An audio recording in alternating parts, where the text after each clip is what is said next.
Welcome, everyone. It is Monday, December 18th at the regular council session of the Municipality of Strathroy-Caradoc.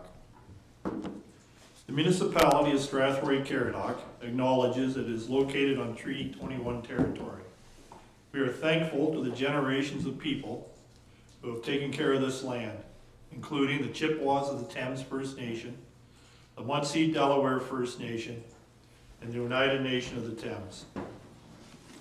Before we begin, to the left of me sits our new Director of Legal Services, also known as the clerk. I'd like to congratulate Brianna Hammer-Kyle on your appointment, and we look forward to you helping us a lot, especially myself. So on behalf of the municipality, congratulations, Brianna. Thank you. Thank you very much. Roll call. It looks like everyone is present. We have a motion to approve the agenda. Councillor Hippel, second by Councillor Kennis. All in favor? Carried. Are there any declaration of pecuniary interest? Seeing none. We have 3 minutes before you. We have the December 4th council minutes, the November 27th special meeting of council, and the December 12th finance committee minutes. Are there any questions, errors, or omissions? Seeing none, have somebody bring a motion to accept the minutes. Councillor Pelkman, second by Deputy Mayor McGuire. All in favor?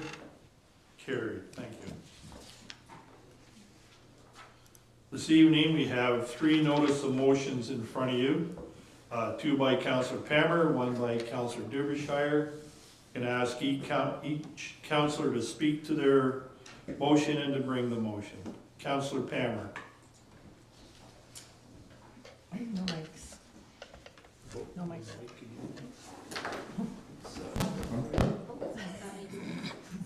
There we go. Is it going? Yep. Try again there, Councillor. Okay, there we go. Thank you very much. Thank you, Mr. Mayor. So the motion, I think, is pretty self-explanatory. I just think that as we're building new roads or replacing old roads, that this would be the most practical and cost-efficient time to include in the design roadways that encourage cycling as a reliable, safe method of transportation around our community. The number one reason people don't ride their bikes more is because of safety. So if we are expecting to move into a community and a country that is concerned about the environment and wants to encourage people to take other methods of transportation like bicycles, then I think we should be ready to support that in a safe way. Studies, show that when you have a community cycling as a community, as a mode of transportation, you have not only helped the environment concerns, but it's also good for people's mental health and their wellness, and it's good for business, and it's good for just overall community vitality.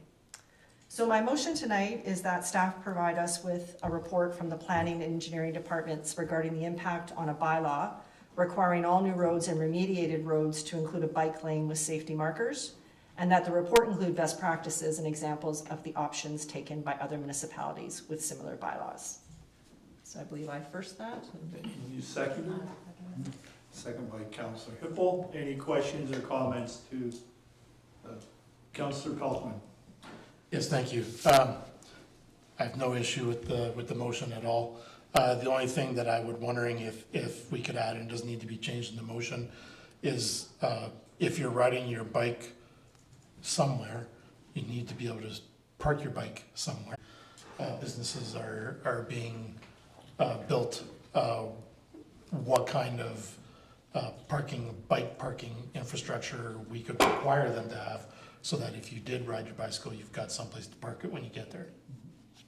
Okay, thank you. Any other? Councillor Wilsey. My only comment would be whether we're looking at urban or rural, we need some different specifications for these. So I think if we're riding your bike down McAvoy, this car's going to be much faster than going down Metcalfe or Head Street in Strathroy. So I think there has to be a differentiation there. And I'm almost wondering if, rather than upgrading the roads between Strathroy and Mount Bridges, we might look at potentially implementing the Trails Master Plan where there actually is a bike path and everything already designed to connect the two towns. Just considering the higher speed that we have out in the country, that might be a safety aspect that we want to take into consideration. Any other, Councillor Brennan? Thank you very much. Yes, I ride my bike a lot, so I love stuff like this. However, for the motion, as far as the report, in the report, I think it might be advantageous to have the impact of all roads being made bike friendly, but also maybe try to have a gradation within it, where it's like option A would be bike lanes on all major collector roads, urban only. All major collector roads, urban and rural, that sort of thing. Because when we get into residential streets like the one I live on, there's virtually no traffic and people ride on the road, and you know, it's just a residential road. But I'm looking at your head streets and your Metcalfs and your Adelaides. So when it says all roads, I mean, we can actually look at that, but within the report, I'd also like maybe to see the differentiation of all collector roads versus all roads, and then maybe also have it broken down into a connector between the major settlement areas within the municipality as well. So if it could be broken down in the report to have a couple of different scenarios, I think that might help council in their deliberations. Okay. Any other comments? Okay, we have a second motion by Councillor Palmer. All in favor? Objective any? Carried. Councillor Derbyshire. All right, through your worship, I'm looking to get a special meeting to provide an information session on water and wastewater. Take place January 16th at 5:30 p.m. in the conference room with our guest speaker, Berta Bell Krishner, PDEHD. I'm just looking to maybe get some, it's pretty self-explanatory. It's an information session with a lady that has worked for the City of London and with the City of London and other surrounding municipalities for over 35 years. You have a seconder for your motion, Councillor Derbyshire? Whoever. Deputy Mayor McGuire. Any questions or comments by members of council? Councillor Kennis? I guess mostly around, you know, I did some research on who this person was, but I guess people like this charge money for what they do, so I'm wondering who's paying the bill, who does this person work for, what do we hope to accomplish with a meeting like this, yeah, and I guess what the view of our staff that's works on this project now, what's their view on a special meeting with this type of person there. Okay. Any follow-up, Councillor Derbyshire? Is that for me or staff or? I think it was general, there was two-part, one I think probably to you and then the rest to staff. Her fees taken care of. I mean, for me, it's just an information session with somebody that has an idea and has worked within these things. If we don't want it, then just vote her down. I don't know, Councillor Brennan. Just to follow up then, through the chair to Councillor Derbyshire, if her fee is being taken care of, may we ask who is paying her and how much for this presentation? Also, will we receive an agenda before the meeting, or can we have an agenda now? Because I don't know what the meeting's about. I don't know if it's specific to our wastewater plants or if it's just a general education session. But I'd like to know who's paying. Councillor Derbyshire. I'm paying. Yep, Councillor Brennan. And what is the amount? It's between her and I. Okay, one, that's fine. Councillor Canis had a question regarding staff. I don't know, CAO, if we want to attempt to answer that one, or if we did.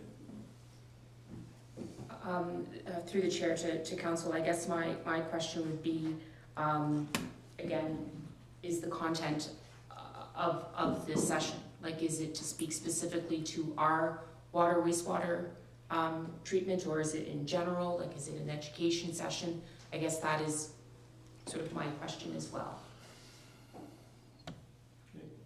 Don't know if you have a follow-up, Councillor Derbyshire. Was that to me? Is that? Yeah, through me, yeah. I would say it's a general water and wastewater information session on environmental schedules, the process that could take place. If you want to discuss ours specifically, you can do that too. It's up to you guys. Okay. Any other questions? Okay. Seeing none, we have a second motion. All in favor? Okay, opposed if any? Motion's carried.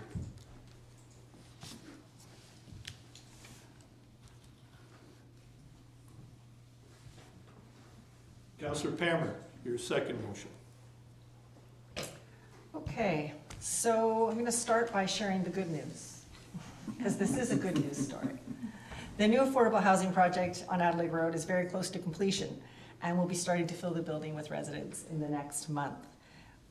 Just a reminder, we'll be adding 15 affordable units to the community stock, as well as another 17 apartment units, rental units to the community. So we all know that housing is much needed, so I think that this is a good news story. Also, the overall cost currently is anticipated to come slightly under budget, and interest rates have fallen, which has worked in our favor this completion date. So we have a mortgage, you may recall in November 2022, we came to Caradoc Housing came to council with the proposed mortgage from First National, which we approved, and we had a commitment letter for that. And that commitment letter, of course, had a variable interest rate depending on what the interest rates were going to be at the time the project concluded, which is now. And so that has worked in our favor. In fact, in the last few weeks, it's worked out really well for us. We're in a good position. But before we move from the construction loan into the mortgage, which is a 50-year commitment, I just wanted to give council the opportunity one more time to consider whether or not there was any interest in the municipality possibly financing the project and Caradoc Housing paying back the municipality. So my motion, I just have to pull it up so I read it correctly.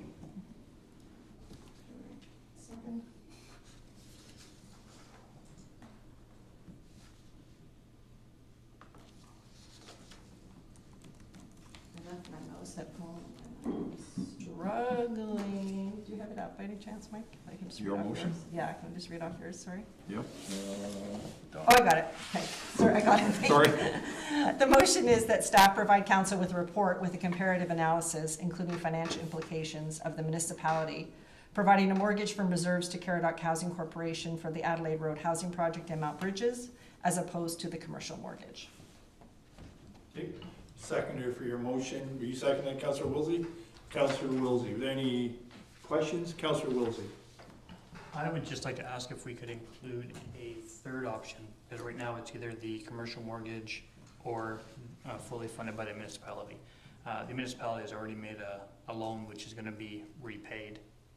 I'm wondering if we take a look at possibly getting the third option being a reduced commercial mortgage by letting the money that we already gave, so the 2 million, the second, or even the full 3.1, whatever money we've loaned Caradoc Housing, so that we could break it into a second part where if relief is needed by Caradoc Housing, we don't have to take money out of the budget, we can just reduce the repayment of it. So instead of getting that 3.1 paid back, we take a reduced mortgage with First National and just split that up that way, rather than being all reserves or all commercial mortgages. If there's any questions on what I mean by that, I'm happy to answer that, but I'm just thinking of a hybrid between the two options, just to give us the most flexibility and make sure that Caradoc Housing has the best chance to be self-sufficient. Okay. Any other questions? We'll go with Deputy Mayor McGuire. To you, your worship, is there mortgage specialist people that are able to guide this process?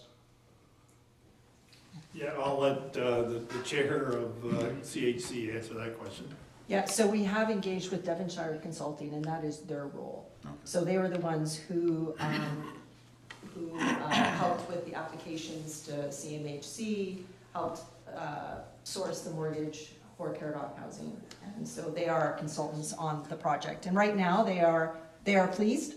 They came to our meeting last week, and they are pleased with how this mortgage is shaping up at this point. And they think is still our best option, but they're not looking at it from a municipal perspective. They're just looking at it from a commercial mortgage perspective. Councillor Pelkman? Yes, thank you. I understand the concept. I did this once with my father when I was younger, and he needed a car, and I loaned him the money, and he paid me the interest rather than the bank. So I get the concept. My only difficulty with this is that Caradoc Housing is supposed to be self-sufficient. And if we need to borrow money for another project because we didn't have this money in the bank, then that other project is bearing the cost of Caradoc Housing, using the money. And that I talked about at the last meeting, about, purchasing land around Mount Bridges for, as a municipal complex, as one example of why we might need money that maybe hasn't been thought of in terms of projects as a whole. And so that'd be my concern, that another project end up bearing the interest rates when we could have had the cash to purchase something. Okay. I'm going to interject again. Director Dakin, one of the lenders we were looking at was Infrastructure Ontario. Did I see something that said this wouldn't go against our debt ratio, or did I read something wrong? Which I do all from time to time, but I thought I saw something about that. Through the chair to yourself, so if Caradoc Housing Corporation borrows the money, which they are eligible to borrow through Infrastructure Ontario, Caradoc Housing would not impact the municipal debt repayment level. However, if the municipality borrowed that money, then it would go against our debt repayment level. Thank you for that. Any other, Councillor Kennis, we'll come back to you, Deputy Mayor. A couple of things I want to say. The mortgage offer that we have from First National is like 4.3%, which is about 2% lower than most other commercial banks are offering on a similar type mortgage right now. They're over 6%, and this one is 4.33%, locked in for 10 years, which I think is a tremendous rate. The latest cash flow projections we received today show that the building will be able to carry itself completely at this rate. And I know there's been a lot of concern expressed that this costs the municipality money, and it won't. This will, by taking this mortgage on, it will cash flow completely. And and the other thing I believe is that, from what I understand, we would not be able to borrow from reserves for a project like this, nor do I think we want to, because there's always concern expressed that we won't have enough reserves to do the other projects we need to do. So this project will stand on its own, and so I think we should be taking the mortgage from First National, and at this point, that will be going to the next meeting of the board of the CHC later this week. Thank you. Deputy Mayor, you had a follow-up. Yeah, Councillor Kennis may have answered my question, but I know you sit on the board, as does Councillor Palmer and the mayor. Is the board asking anything of council? No, I see no all the way around. Thank you. The other question, and perhaps Councillor Kennis or Councillor Palmer might know, the term, it's a 10-year term locked, but it's a 50-year amortized mortgage. Can it be paid out at any point in time? At the 10-year mark. After the 10, you're open to do what you want with that building. Thank you. Any other questions? Councillor Wilson? Just a technical question on process. And this is more to the CAO, I believe. If we've approved this motion to get a report on the different options back, how does that affect CHC's ability to accept the mortgage, as Councilor Kenneth had said, we may be doing later, or they may be doing later this week. If we ask for this report, do we need to add something where they wait for the report to come back until the mortgage, or how does that work? Because if we ask for the report and then they accept the mortgage later this week, then we've just wasted time. So I just want clarification on that. Can I answer that? Councillor Pammer. Yeah, I mean, timing is certainly an issue, and of the essence, we basically have till about the end of January before we start the mortgage. So we have a very short window here, and this is partly why I brought this forth now.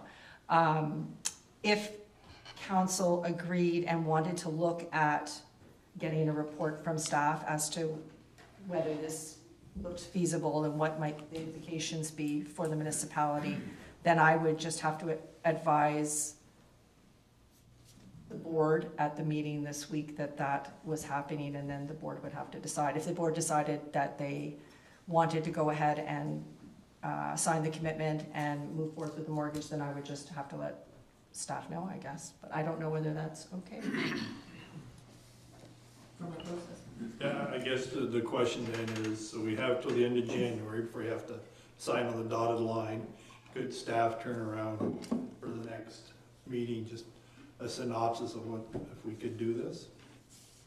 CAO? If I may confer with the Director of Finance, I do think it is something that we could have at the January 15th meeting. Yes, then we Okay. could, yes. Thank you. Okay, any other questions? Councillor Kenneth. Just a comment, this is a good rate. I don't know why we want to stretch things out constantly. Let's move forward. The place will cash flow itself. That's been the concern of the community. Community's been looking to jump on this about mistakes being made, and now we have a good opportunity to lock ourselves in and not burden the municipality any further. Why don't we do that? Okay, let's bring a vote then. So we have a second motion. All in favor of Councillor Pammer's motion? All in favor? Opposed? It's defeated. Communications, we have 6 in front of us this evening. Motion to receive the communications first. Councillor Kenneth, second by Deputy Mayor. Anyone wish to pull any of the communications for comment? 6.1 and 6.5. Thank you. Any others? Okay, thank you. You want to speak to 6.1 and I'll join in with you, Councillor? 6.1 is a communication from the Municipality of Tweed, and basically they're asking the province and the federal government to look at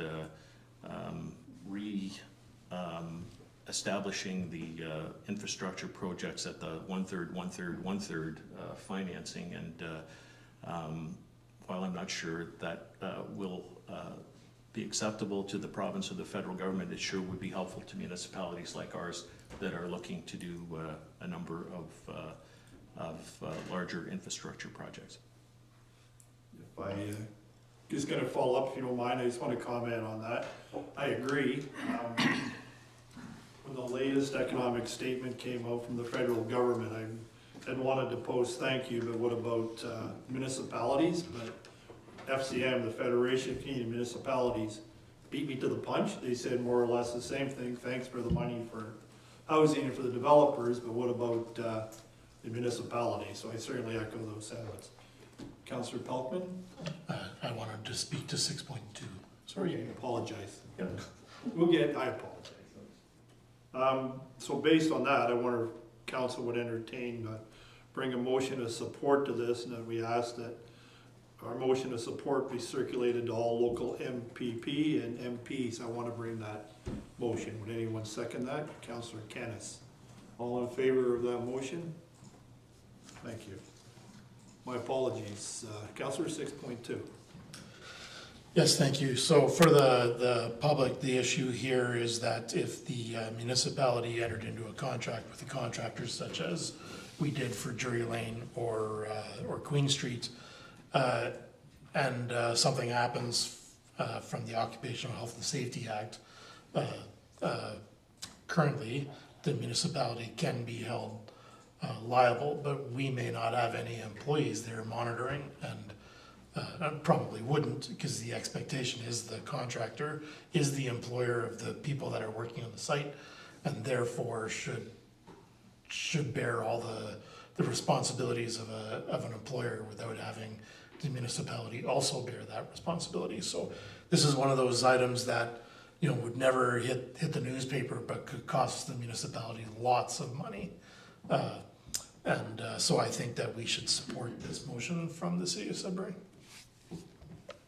Any other comments on that? Councillor Kennis. I'd support that as well. I know I've heard at numerous provincial conferences over the last number of years, this concern raised by many municipalities that are concerned about the liability, potential liability to municipalities. Yeah.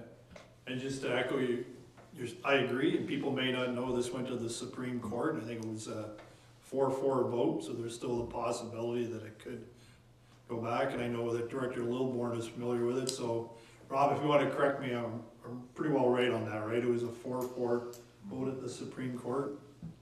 Through the chair to council, you are correct, it was a 4-4 vote. The Supreme Court of Canada is usually 9 sitting members. For a rare occasion, they only had 8. A 4-4 vote is a defeat. So this could come back in another case back up to the Supreme Court when they have 9 members sitting again. So wait and see. Thank you. So did you bring a motion in support, did you, Councillor Paul? Yeah, and maybe I'll just carry that a little farther. You know, there's lots of issues where there's joint and several liability. Somebody gets into a car accident and because there was a turn in the road and maybe the sign was too far back from the turn, and suddenly the municipality is included in the lawsuit because even though the guy was going at 120 kilometers an hour in a 70, the court finds that since we have a big insurance policy in deep pockets that we suffer some of that liability. So it's a bigger issue than just this. I think that the municipal act as a whole has to have a tweak to it to remove municipalities from situations that they cannot control. But yes, I will bring a motion to support this particular motion from the city of Sudbury. Okay, do we have a second, or were you second that, or asking a question? I have a question, but I'll second it. Okay, second, and then we'll go to your question. Yeah, I just want to bring forth one thing out of the report, because there's one piece of information being left out of this. So the Ontario Court of Appeal, originally Sudbury was acquitted of the charges. And it was appealed to the Ontario Court of Appeal, and they overturned it and found the city of Sudbury liable. And it says in the report, as an employer, as it employed quality control inspectors to monitor the quality of work on the project from time to time. That's likely vastly different than what we do, because I don't believe we do put quality control people on work sites. So understand the distinction why they have been found liable in this case. Not that I don't support the general idea, but for clarity of what's going on in that case. Okay. We have a second motion. All in favor? Opposed, if any? Carried. Councillor Kennis, 6.5, blue water recycling. Not so much out of the blue water recycling report, but there was a section in there where they spoke about batteries, household batteries, and the concern about the environmental harm they cause by people just tossing them in regular garbage. And I know it was, again, a topic that came up at the AMO conference this past summer, and it's really about educating the public about where to get rid of these batteries. So I know we have some containers within the municipality to receive these batteries, and that's like the A's and double A's and C's and that kind of stuff that people use in games and flashlights and all that kind of stuff. Just wondering, as a municipality, what can we do more to try to keep these batteries out of the garbage? Can we have more containers in I don't know, shopping places or whatever the case might be? But just I guess looking for a comment on what we're doing now and what more we could do to keep these batteries out of landfills. So. I don't know which one of the directors down there wants to field that one, but Director, a little more in your lights on there. Through the chair to Councillor Kennis, you're correct, we do offer a battery recycling program. We actually accept more than just the typical household battery. We will accept lithium batteries that you see in cordless drills and that sort of stuff as well. We have them positioned here. There's a container here at Town Hall, one at the Gemini and one at West Middlesex. They're filled regularly, so it is a program that has some uptake. Slowed down during COVID because facilities were closed, but we can relaunch that program like we did about 5 years ago, reintroduce it to the community, kind of do a relaunch and try to get it top of mind again for the public. With regards to individual commercial locations, the municipality itself has no control over that. We could, I suppose, ask the Chamber of Commerce, because it's a free program, ask the Chamber of Commerce to mention it to their businesses, as well as the BIA and their corporates, sponsors or supporters. Thank you. Any follow-up? Councillor Kennis. No, I appreciate the answer, and I guess it's really, whatever we can do to make the public aware that they shouldn't be tossing things in with their regular garbage and keeping them out. So, the more we can do to get information out to the public, the better. So. Okay, all the correspondence, we have a seconded motion to receive all the communication. All in favor of receiving them? Opposed, if any? Carried. Thank you. Turn that on. 7 reports from building and planning. First on the docket is the proposed amended draft fence bylaw. For begin, a motion just to receive the report.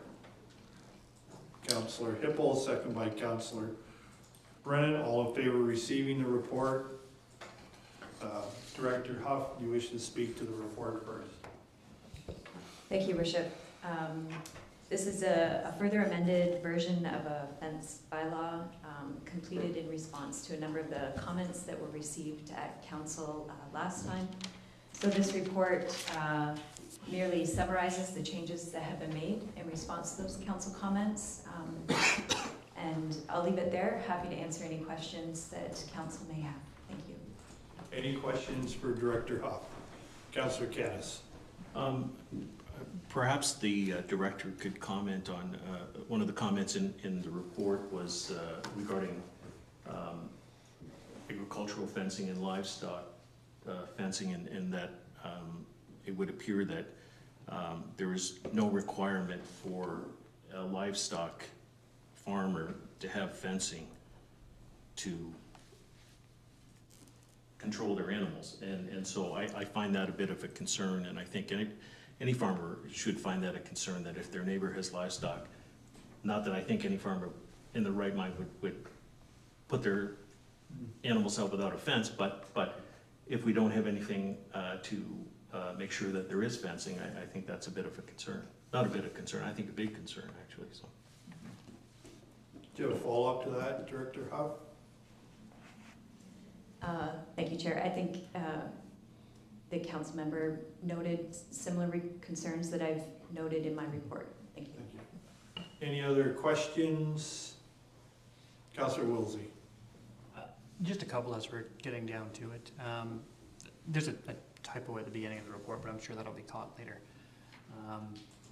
And just in the word maintaining. But when we look at barbed wire and electrical, I know a lot of places, as I'm going through and doing more work and as I go to some of the larger settings, they're starting to use electrical and barbed wire just as safety measures outside of industrial areas where they're not monitored at night. By this bylaw, we wouldn't be able to use any of those because we have a lot of industrial and commercial lots that border on residential lots. So I'm just thinking of specifically that you look at the cannabis industry and how that grew over the last few years. They would come up, they'd have barbed wire and electric fences just to keep people out of it. But as you go into Toronto, you're seeing more and more of those in the areas. There's a little I wonder if we can change the wording so that if they're used, if there's approval where we can allow people to use those as security devices, at least on commercial and industrial lots. And then also, if we look at one particular one where there's a school that's in the middle of a field, if the farmer ever wanted to put cows on their field or use a movable electric fence, with this bylaw, he wouldn't be able to do that.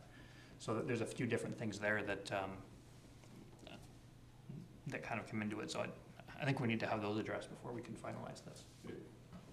Just, you want to speak to that, Director Huff, then I'll come to you, Councillor Hippel. Thank you, Chair. To Councillor Wilsey. So in section 2G of the fence bylaw, there's actually a provision, it's a notwithstanding clause, that allows that any development, industrial or commercial development that requires any type of site plan approval or any other planning approval, there's, through that approval, there's an option for the municipality to require certain types of fencing. And any of the fencing that's required as part of that approval would be exempt from this particular bylaw. Because there are instances, certainly, that there are a need for either higher fences, larger fences, fences in different locations or fencing types as a requirement of a development proposal, and that would supersede what is in this particular bylaw. Thank you. Councillor Hippel. Director Huff answered my question. Thank you. Thank you. Any other questions? Okay, seeing none, there are two motions in front of you. Council directs staff to finalize the amended fence draft bylaw and bring it forward to a future council meeting for approval. And further, the council directs staff to amend the pool fence bylaw to increase the fines as recommended and bring forward the amended bylaw to a future council meeting for approval. Someone to bring the motion? Councillor Kennis, second by Deputy Mayor McGuire. All in favor? Opposed, if any? Carried. Next is a zoning report on 6919 Calvert Drive. Motion to receive the report first. Councillor Kennis, seconder, going once. Deputy Mayor McGuire, all in favor of receiving the report? Carried. Director Huff, did you want to speak? Oh, I see Tim Williams. Tim, welcome. And it's all yours. Mr. Mayor, thank you. To the mayor and members of council, this is an application on the north side of Albert Street. It's actually three different applications: an official plan amendment, a zoning bylaw amendment, and a draft plan of subdivision. This is a site where the application, sorry, just a little bit of feedback threw me off a bit, but I promise you'll make it through. The location is shown on the plan here, and it actually moves from Albert Street all the way up to Salisbury Street. And as I said just a moment ago, there was a statutory public meeting just in June. So the proposal still remains the same. There was a typographic error at the time in which this application came forward for public meeting, and it showed that there were 11 single detached lots and 104 semi-detached lots. That's now changed to 13 and 102. So the total unit count. The definition of any of the lots, it still remains the same as it was when it was before you for the public meeting.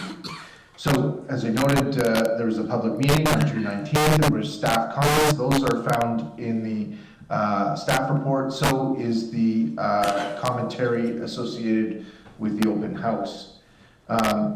So what this application is doing is looking for a change in the official plan to change community facility zone, or sorry, designation in the OP to residential for a portion of the property, and also address a site-specific requirement for these lands to be a part of potentially a secondary plan or some other study of similar design. However, it was supposed to be done with a bunch of other properties that have all been developed or are being developed now, and so we were actually able to resolve any of those sorts of things that we would want to see in a secondary plan when this and the development on the north side of Salisbury went forward less than a year ago. And that means services, road network, and the like. So as a result, the official plan amendment just recognizes that a secondary plan isn't necessary here. So the zoning also was changes to allow for single detached semis in one area of the property where it was currently zoned future development or institutional. That has now been converted, rezoned to an R2 site-specific and an R3 part of their proposal. So this proposal represents good planning, and it is a situation where council needs to make a decision or can make a decision this evening on a draft plan of subdivision, attached, the official plan amendment, and the zoning bylaw amendment. The draft subdivision and the official. I think we lost you there, Mr. Tim.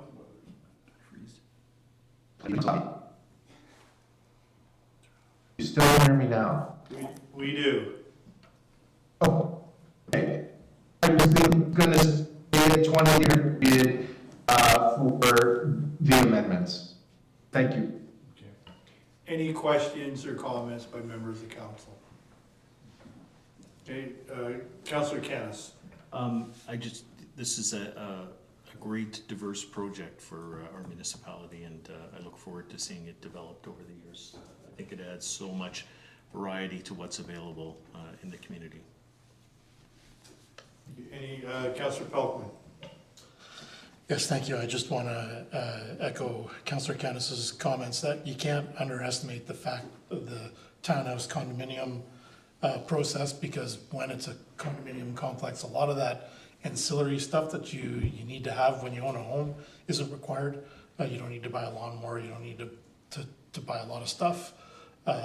And so that makes the home ownership a little more affordable for someone who might be stretching their budget with just the mortgage. They don't have to worry about a lot of that other stuff. Thank you. Any other questions? Councillor Wilsey. Just a small point of clarification, looking at some of the drawings, we had the stormwater pond, they redesigned that partway through it. And I just want to confirm that the final one is the one that's shown on page 20 of the report, which is farther away from the intersection, so we'd have the usable area closer to the center rather than off of it. Did you get that, Mr. Williams, the question? Yes, the answer is the change. Yeah, so Director Hoff, did you want to chime in there just quickly? Sure. I think what Tim was trying to say is yes, that is the pond. Thank you. Any other questions? Okay, motions that bylaw number 106-23 be a zoning bylaw amendment that reflects council's approval of the application be referred to the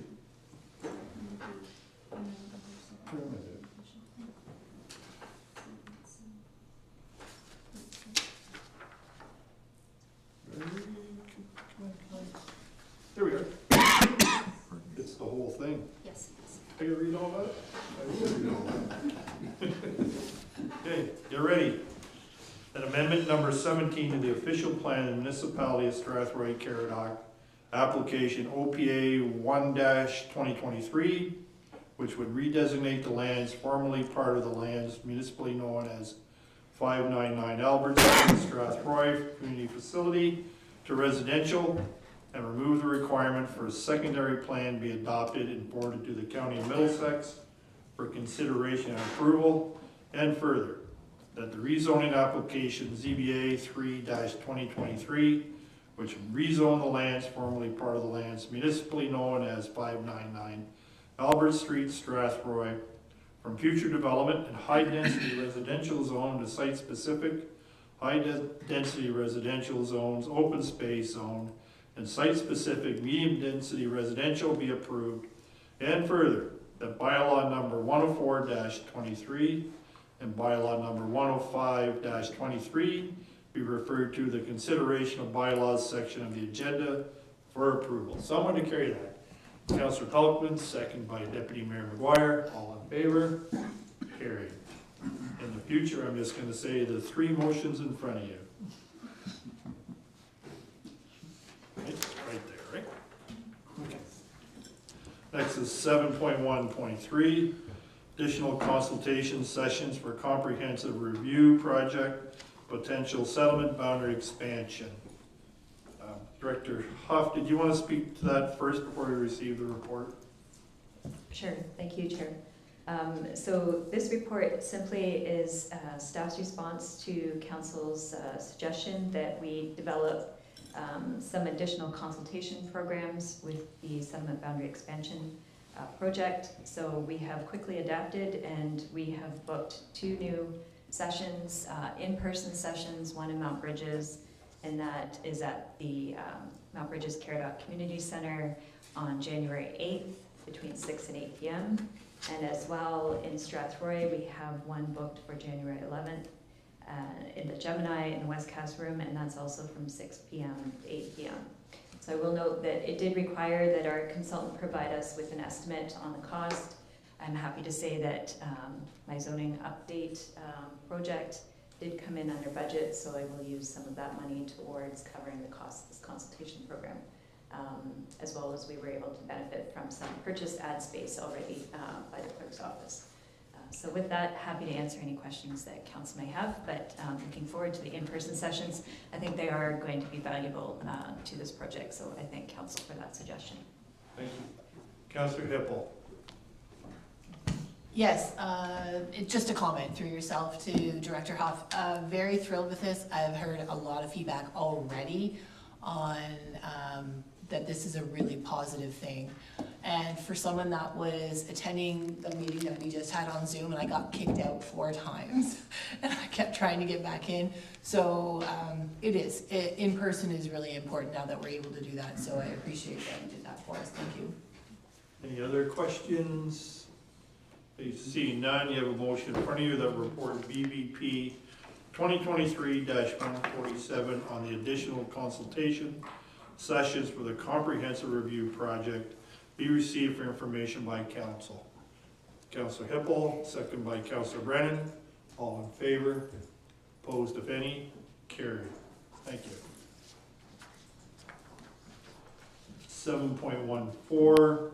A motion to receive report BBP-23-149 regarding ZBA 2023 be received by council for information.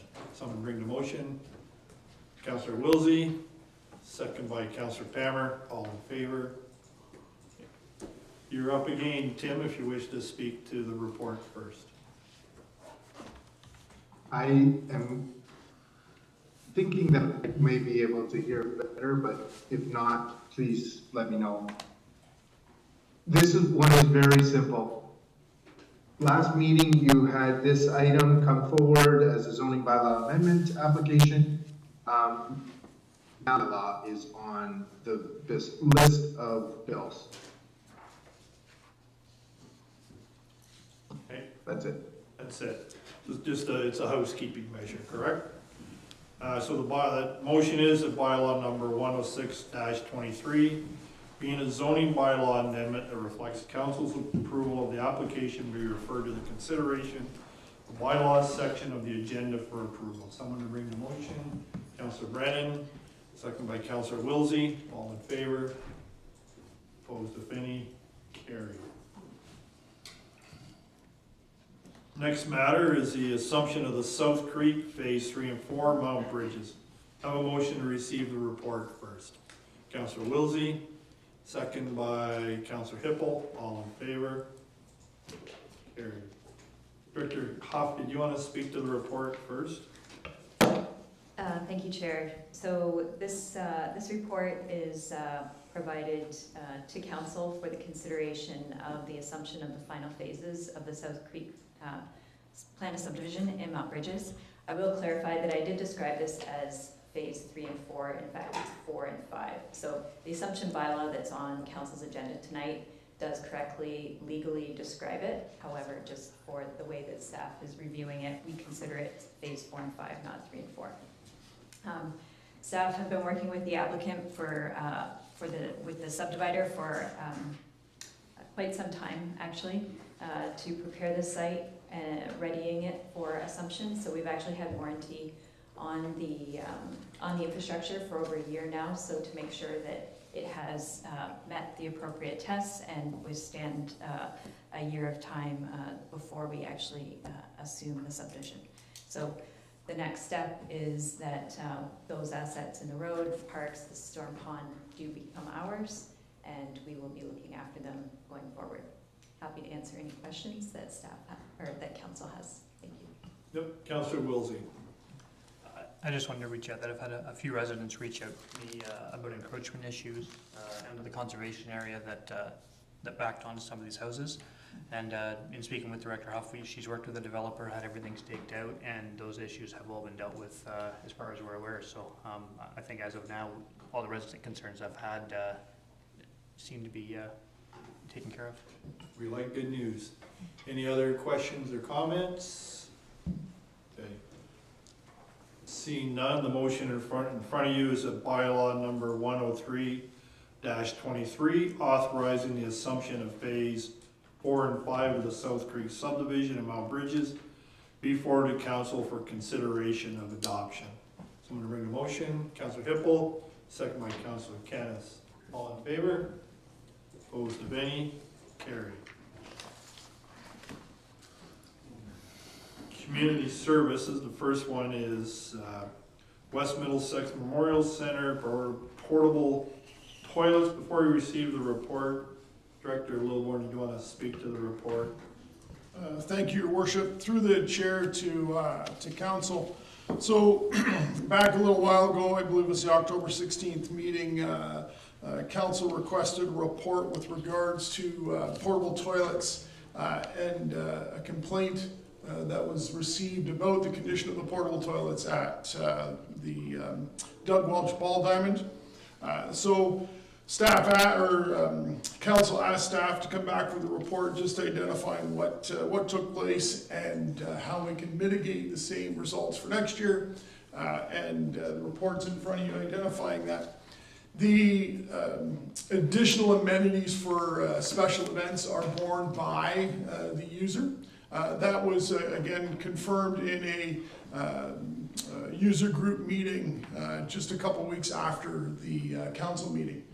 So the users are aware that if they have a ball tournament, that additional facilities are expected on them if they feel they need them. In this particular situation, we had West Middlesex Memorial Arena open and available for washrooms, as well as the public washroom that's accessible from the outside of the aquatic park by the train station.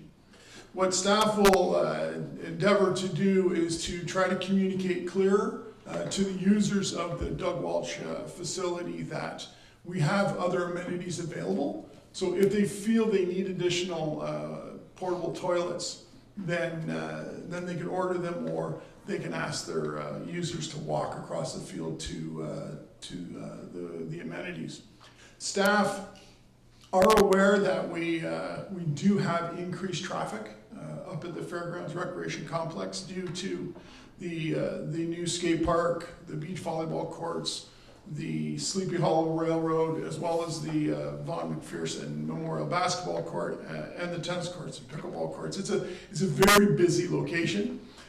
With saying that, staff do intend on bringing back the request, a capital project to build a pavilion with washroom facilities in that location to help support the increased usage that's been going on at that property. So I'm available for any questions, should council have any. Any questions of Director Littlemore? Deputy Mayor McGuire.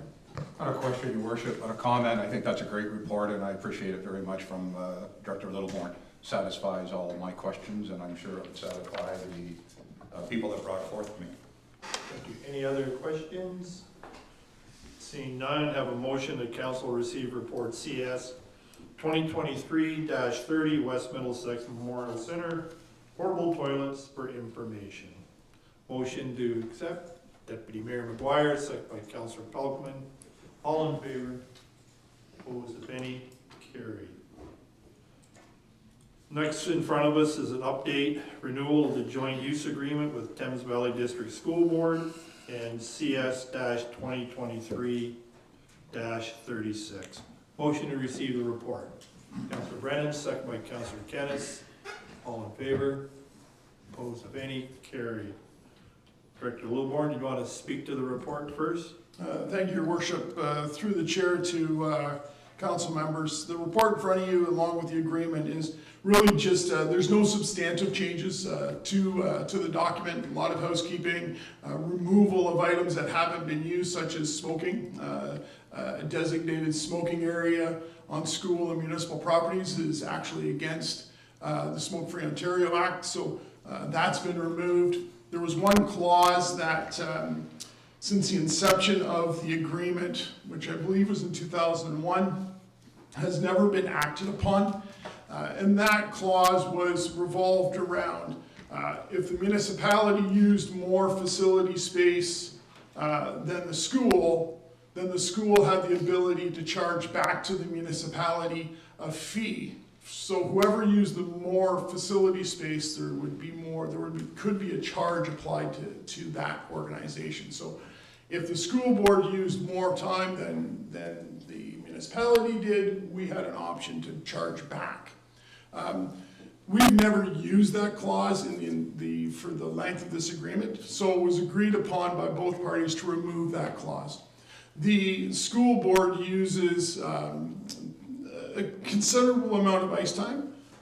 The municipality uses a considerable amount of gymnasium space, woodworking shop, metal shop, their culinary classrooms, and so on. So the relationship has been very good.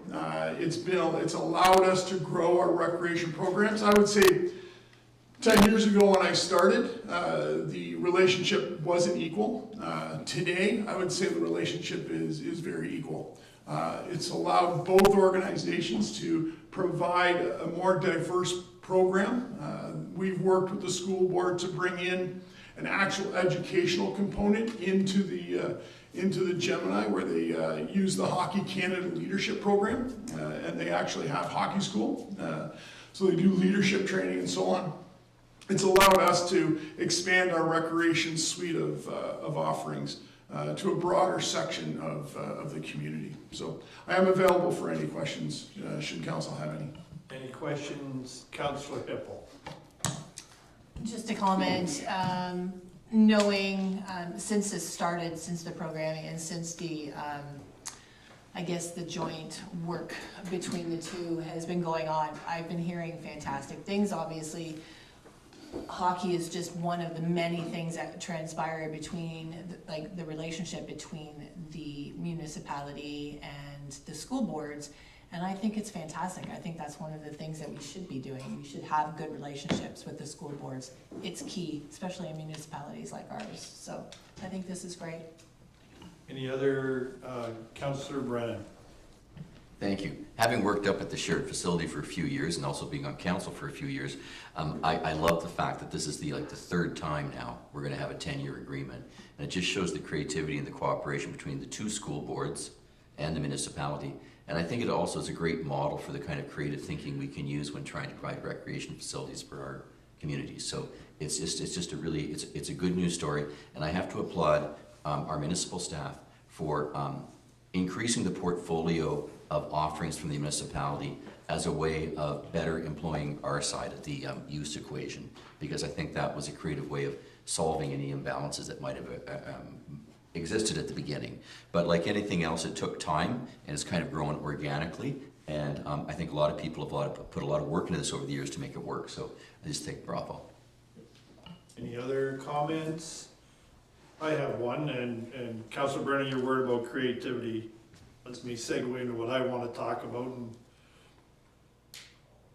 I think it's Zora Township, through the mayor, Marcus Ryan, initiated a joint use agreement with the TVDSB regarding facilities. So I just want to put on our radar screen of the CAO and Director Lilborn and Council that at some point in time, knowing that Mount Ridges will possibly need a new school sometime, and that there may be one in North Meadows, that we should also be looking at joint use agreements in terms of facilities, because knowing Zora Townships was that in terms of daycares, other municipal buildings, that there's a possibility of a joint use agreement when it comes to facilities, and knowing those are possibly on our radar screen, Director, we should think about that and have a further discussion about it was a formal agreement, I believe, that Zora Township entered into with the school board.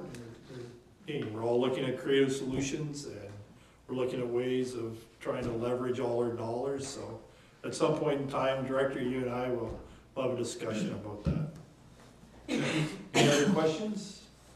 Seeing none, there's a motion in front of you that council renew the joint use agreement with the Thames Valley District School Board, the English Language Separate District School Board operating in London District Catholic School Board for 10 years with successive 10-year renewals as laid out in the agreement. Someone to bring the motion?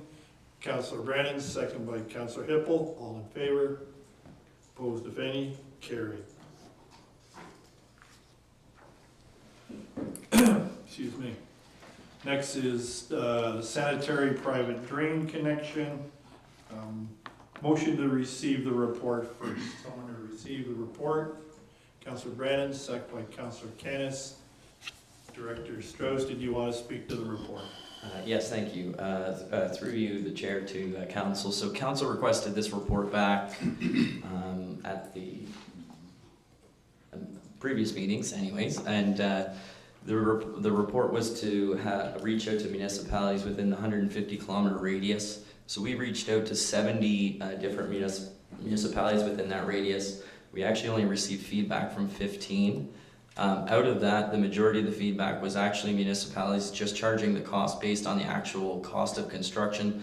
Some did have the inclusion of the design, engineering, contract admin, and the construction on top of that. They may have put a fixed fee, but for the most part, they just charged the actual cost of construction. Out of this, staff did research on municipal web pages. We read lots of wastewater bylaws, and then we had basically little to no information on that. So most municipalities, they actually post application fees in their fees and charges, which is not the same as the developer or a municipal driven project. So I just want to use an example that we have here. So in Strathroy, if you're using a property and you want to service an infill lot, they do not pay that $18,000, $555.25 fee that we passed for 2024. They pay in accordance with their fees and charges and also our water and wastewater rates, which those include the following. It is an application fee that's $234.60. These are all in effect as of January 2024. That we've already approved. So the application fee is $234.61. There's an inspection fee for $354.78. Also, if we do have to purchase any materials proposed with the works, we do charge 15% on top. There's also a roadworks permit fee with a security deposit. And then also the applicant would pay the full cost of construction and restoration. So at that, I'll just open it up for any questions. Any questions?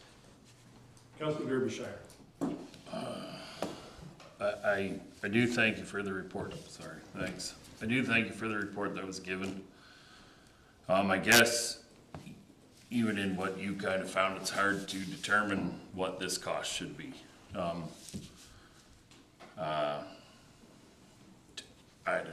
I was just gonna actually probably try to defer this farther, but I worry that the people on Queen Street who are gonna be hit January 4th, I will just tell you where my complication with this comes at 17.5.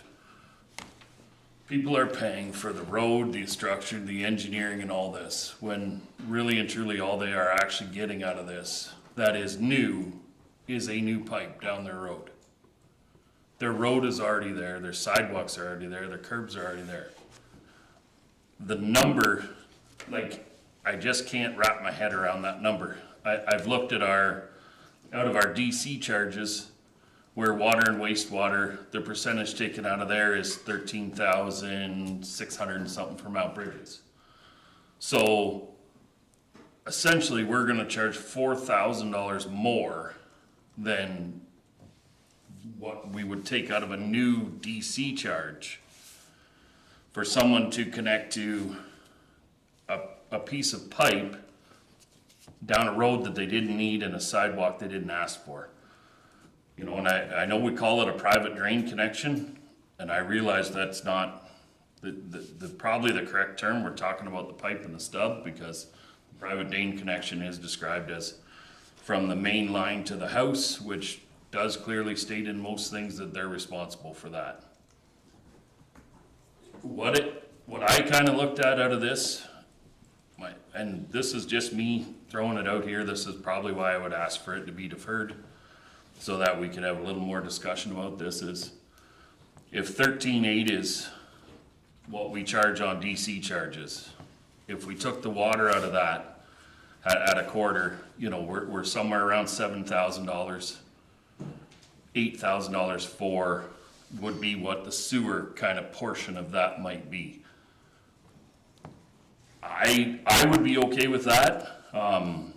I don't know about everyone else, but you know, in that sewer portion, there should be an allotment for the wastewater capacity. Maybe there is, maybe there isn't, but if we have, these people actually have already essentially paid for the wastewater capacity in the way that, you know, that's where the grant and that came from, was to do Mount Bridges as a whole. So, there's probably a motion in here somewhere. I just am not too sure whether this is the point to make it or whether we should defer down the road. You know, all I would ask is, if we do defer to look at this farther, can we also defer Queen Street until we have a kind of settlement on this charge here? Any other, Councillor Hippel? Thank you. Actually, that's a great question. So if that is through yourself, actually, I'm not even sure where that would go to. If we were to defer this, is that something we could do, so that they wouldn't get hit with this on January the 4th? I'm going to ask the question of Director Dakin. If there was a motion to defer this decision, could we defer the billing of January 4th?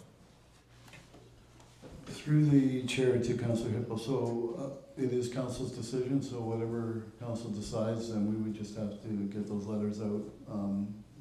Office closes this Friday, so if that was a decision, we'd have to get them out this week. People are expecting, based on the last letter, everything to kick in on January the 1st. So, Any other, Councillor Brennan? I guess I'd like to ask a question about process. We have already approved the payments going to $17,500 on January 1st. This council did that, is that correct? We voted to do that? I'm going to say yes, but I'm going to defer to the people who know for sure. Director Dakin. so I'm going to defer to Councillors, Director Strauss. Thank you. Through the chair to Councillor Brennan. So the fee was actually approved on June 19th, 2023 to $18,555.25. Anything before that date that had the sewer installed, they will be charged a $17,500 fee at this moment. So I guess my follow-up is that having been a decision of council that's already been voted on in the life of this council, were we to reverse that, wouldn't that require a 2/3 majority? At the appropriate time, correct? Yeah, because we're talking about deferring here, but we've locked in a date, and it was a decision of council. And now I'm hearing talk about not bringing it on January 1st, but the council has already ruled on that in the life of this council, and to pass another motion to defeat that, I'm just wondering if we require a 2/3 vote. We will defer to the clerk. Yes, so in reconsideration of a matter, council cannot reconsider a matter until 6 months have passed, except upon a vote in the affirmative of 2/3 majority of the members. Okay, so we'll take a 2/3 vote. Councilor Willie, can I just chime in? This may help council. I actually agree with Councilor Derbyshire on the charge. I've been waiting for an opportunity to speak on it. I believe we do need to revisit the charge. I agree with the points that Councilor Derbyshire made about the accuracy of the charge, and it is what it is, but I will tell everyone that I agree with Councilor Derbyshire and have for some time that the charge needs to be revisited, where we may part company or may have to debate it, is on what the actual charge is, but I think learned a lot in the last year, and you sit back and you watch things and you learn and you ask questions, and I've come more to the conclusion that the charge is incorrect or needs to be revisited. But again, as Councilor Derbyshire and I have debated, is what is the correct number. So I will tell everyone that I will support, if it comes, motion to defer both the decision on the charge and defer the billing till we can arrive at a more accurate number. That's just my opinion. I wanted to put it out there. Councilor Wilsey. Just a point of clarification, because I know it's 6 months, we need a 2/3 majority. This motion was passed in June, and I thought if I misspoke, I believe Director Strauss said it was June 13th, which is a Tuesday. So I just wanted to see if that date's correct, because if it is, then we are past 6 months by 5 days. So we no longer need a 2/3 majority.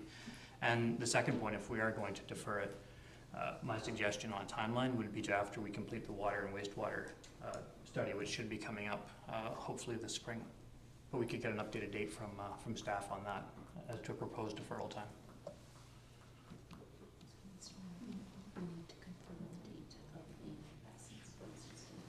Okay, I'm just gonna take a moment, pause. Yep. The council. The council as opposed to, No, she said 6 months. Yeah, Councilor Pelkman. Yes, my comment has nothing to do with dates, so while they're looking at that, I'll, if you don't mind, I wouldn't mind speaking. No, that's fine. I was unaware that infill lot would not be paying the connection charge, which might have me pause for reconsideration.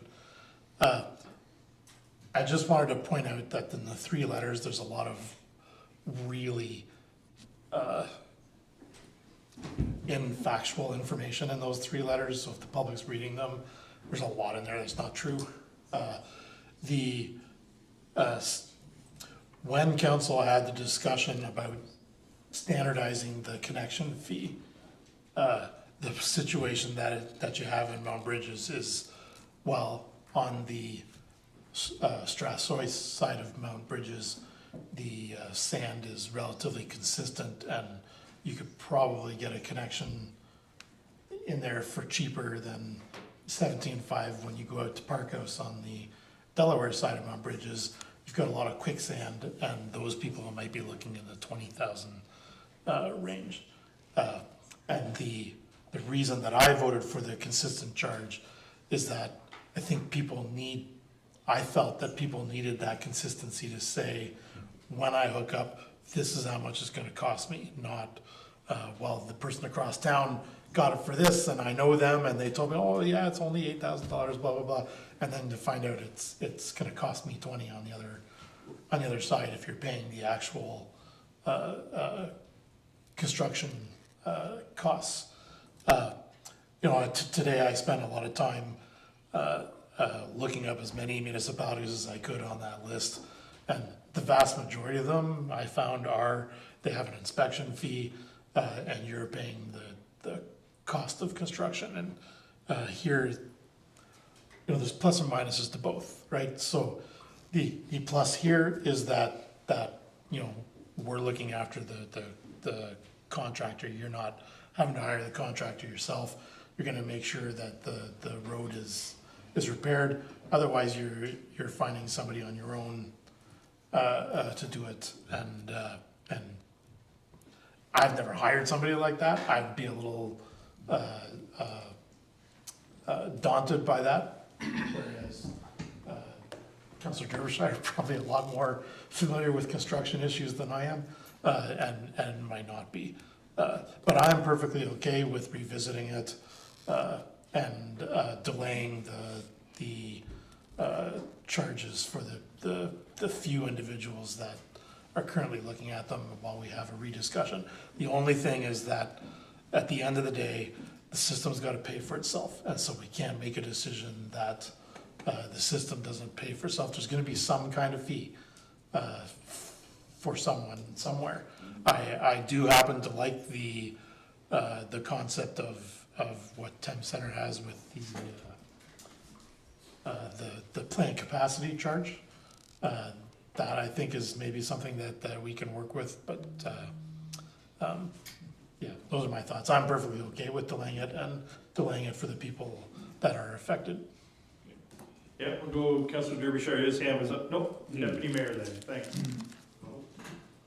Your Worship, I was just wondering, for them, like a matter of process, I think Councillor Derbyshire put a motion to defer. And should we deal with that motion? Because we're having discussion without a motion on the table, I guess is my point. Yep. So turn it over to the clerk. So just going back to the reconsideration of a matter, well, the connection fee was approved on June 19th. There was a further report that actually settled on, deferring the date of the charges. That came on, I just had that. Pardon me? August 8th, so that would still be within the 6 months if we're looking at the deferral of the date. through you, Your Worship, so my comment is, I believe that Councillor Derbyshire original motion was to defer receiving this report and pushing it forwards. So it stays alive, we'll just deal with it at a later time. I think that's the first thing that he brought forward. Was it seconded, clerk? I don't believe it was. It was never It seconded, was no. not seconded. And that, I guess that's what I'm calling for. Yep. Okay, so we have a second motion to defer receiving the report. Right, I'll second. Okay? Councillor Palmer. I guess my question is, what's gonna change? We're just gonna have this discussion at a later date? Are we gonna get more information, or is it just to allow more time for consultation? Deputy Mayor. I would say my reason for asking for the deferral is that this is a great report, first of all, Director Strauss, and it's so comprehensive that I couldn't get through it all and connect all the dots that I wanted to connect over the weekend. So I'm looking for a deferral to allow me to completely digest the report. We've talked about it a few times. I still don't have my head around it, and I really want to have that time to put my head around it. So that's my reason for the deferral. The deferral keeps the report where it is. We'll just park it to the next meeting, okay, which gives us essentially a month. Okay. Councillor Kennis. You know, if there's been a more contentious thing that we've looked at over the last number of years, I can't really think of one and where there's so much uncertainty over. And so I would also support the deferral, and I think that perhaps, you know, if most, and again, I may get this wrong in saying this, but if most municipalities are looking at charging the actual cost of those hookups, maybe that's something we should look at. You know, the actual cost plus, you know, whatever needs to be added to it. That way, certainly, there's no argument about I'm paying too much, or well, no one would come and say they're paying too little, but saying they're paying too much. So we're not moving forward on this. So I think, and if we do try to force what we already have, I'm certain that it will be back here again. So I think we should defer it and try to come up with a solution that's workable for everyone in the long run. Okay, with that, I'm going to call for the vote. So we have a motion in front of us, second by Deputy Mayor McGuire, that we defer receiving this report. All in favor? Opposed? Do we have a date to defer it to? I think that's part of the deferral. Okay, so just to clarify, are we only deferring the report, or are we also deferring, the charges? We're doing two separate motions. Two separate motions? Okay, so right now it is Councillor Derbyshire and Deputy Mayor McGuire to defer the report, or receive it, I think we just, on a Receiving the deferral, I report. think we have to put it to a date. yes. So that would be January 15th. January 15th. Okay, Thank you. Just so we know what we've we're. already started voting, so. Yes. Okay, all in favor? Opposed, if any? Carried. There was a second motion, if someone wants to bring it, then we'll go to Councillor Pelkman. I'll make a motion that we delay the January 1st payment for those people who are affected. I'm not exactly sure what the exact wording would need to be, but the gist is we need to defer the payment until the issue is settled by council. Okay, again, this will require a 2/3 vote, correct? Someone to second the motion? Councillor Wilsey, are you seconding the motion? Any questions or comments before we? Councillor Wilsey? Just as we're looking through it, we should make sure that whenever we do decide on a time to look at it, that it's after the water and wastewater study has been done, so we can make sure that we don't have to revisit this again 6 months after that with the boundary expansion. Remind me, Councillor Wilsey, when is the date and time on the wastewater? I got 6 months out, but I can't remember. We'll have to get that verified by staff, but I believe is this spring. This spring, okay? Comment? Just a quick comment. I think Councillor Pelkman made the motion. Looking at the director's report, I believe what we are deferring, talking about is report FIN-2023-34, according to Director Strauss's report, just for reference. Okay, are there any other comments or questions? Seeing none, oh, go ahead. And again, just for clarity, so a motion from Councillor Pelkman, seconded by Councillor Wilsey, that charges for residents of Queen Street be deferred until the water and wastewater master plan is finalized? It's not just Queen Street, there's some other ones. Thank you for that, Okay, Councillor. yeah. Okay, Anybody that's affected by the mandatory connection fee. okay, thank you for the clarification. Okay, so this will require 2/3 vote, correct, clerk?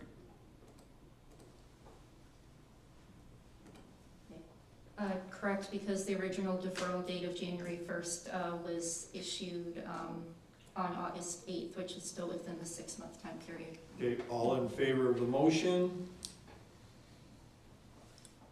Carried.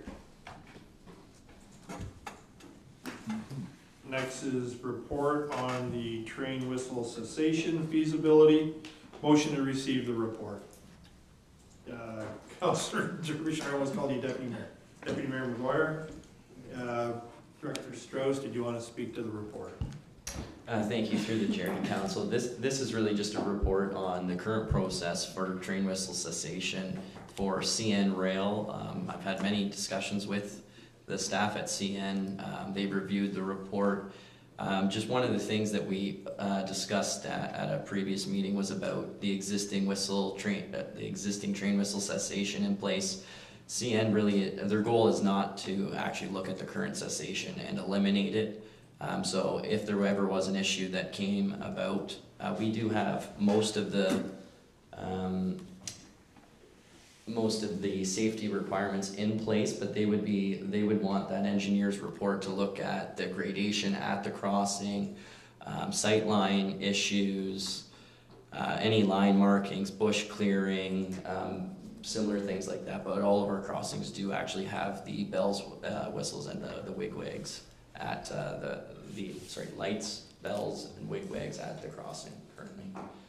So other than that, there was also a discussion about citizen engagement, and CN doesn't really engage with the public directly. They want it to have the staff engagement from the municipality that goes through this process, and ultimately they want the funding committer, who would be the municipality in this regard, if we were to ever move forward with this. So I'll leave it at that. Any questions? Councillor Pelkman. I just did want to point out that even though we may have the wigwags in place, that I have some serious concerns about the grading and the sightlines, and it does say if some significant safety concerns are found at crossings that already have cessation, the municipality will have to correct those deficiencies immediately. Failure to do so could result in the municipality losing the cessation at that crossing. And I would point out Victoria and by the St. Vincent de Paul and Queen Street as the three crossings that I would be extremely concerned about not passing sightline issues or grade issues. Thank you. Councilor Derbyshire, you had your hand up. I did. Is there a motion on the table? No, haven't done the Okay, motion. can I make a motion that we accept this report for information and that we just sit tight with it still kind of sitting here, but not close the kind of chapter on it, just so that we can still engage the public and just see where we're at, and you never know what might come down the line in a little bit. So if we can just receive this for information, but yet still have it kind of on the director's radar. Okay. You've made the motion, someone to sec, oh, yep, no, No, we didn't have a No, we motion didn't have it as yet, of no. yet, so this is the motion. yep. Are you seconding that, Deputy Mayor? I was actually, according to what he's just asked for, which is kind of parking it, would be a motion to table, Yeah, or similar just- to a deferral, except it has no return date, so it just gets tabled and it sits there until such time as somebody asks us to bring it You are back. correct. Are you asking to table the motion then? Yep. Motion to table. Second that, Deputy Mayor? Yes, I do, thank you. Yes. A point of clarification on this.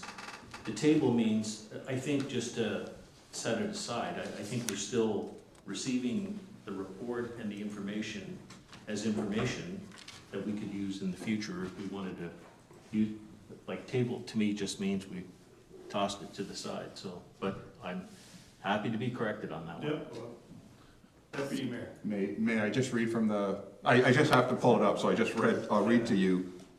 Motion to table means to postpone a matter without setting a definite date for future discussion for a matter. A tabled motion that has not been decided by council during the term of council in which a motion was introduced is deemed to have been withdrawn. And then a tabled motion can be called back either by staff or by council, as long as we're the sitting council. And I bring that off of our procedure bylaw, 9718, and it's, I'm not even sure what section I'm in, 42 subsection P. So it literally just lets it sit there until somebody wants to deal with it again. Okay, that's fine. We have a motion to table, seconded. All in favor of tabling the report? Carried. Public Works tandem truck purchase. Motion to receive the report. Councilor Kennis, someone to second. Councilor Brennan. All in favor of receiving the report? Director Strauss, did you want to speak to the report? Thank you through the chair to council. This is just a report to replace an older 2008 tandem truck in our fleet. These trucks usually have a life cycle span of 10 years. We're well past that now, and as the saying is, kicking the can down the road, it just increased our maintenance costs.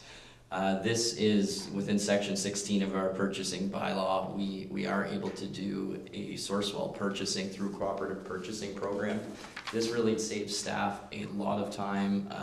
Previous truck tenders for tandem trucks could be anywhere up to 40 pages or more just in specifications alone.